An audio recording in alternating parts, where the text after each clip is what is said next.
Shënon rritje vdekje është shkaktuar nga dhuna në Maqedoni, kështu flasin të dhënat më të reja të Entrit Shtetëror për Statistikë. Në vitin 2015 ka pasur 4,2% më shumë raste të vdekjes nga dhuna, krahasuar me një vit më parë, dhe ky numër arrin në 513.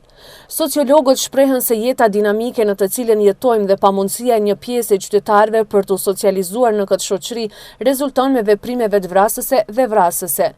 Madje 31 rasteve të vdekjes nga dhuna janë regjistruar te fëmijët në moshën 14 vjeçe. Psikologët, të cilët punojnë në ambasadën e fëmijëve me gjashi, shprehen se prindrit në të shumtën e rasteve vendosin të ngrenë dorë mbi fëmijën e tyre për të tentuar që t'i shpëtojnë nga realiteti hidhur, por edhe për shkak të çrregullimeve psikike. Në Republikën e Maqedonisë, varfëria ende është pengesa më e madhe për realizimin e të drejtave të fëmijëve, prandaj prindi në këtë mënyrë tenton ta shpëtojë fëmijën e vet nga gjendja reale ose e paramenduar e hidhur që i pret më tutje, tha Angela Manevska, ambasada e fëmijëve me gjashi.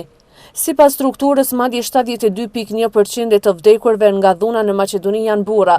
Ekspertët këshillojnë që në rast se vërehen çrregullime psikike të një personi caktuar, të sigurohet me kohë trajtimi përkatës me qëllim që të evitohen pasojat fatale.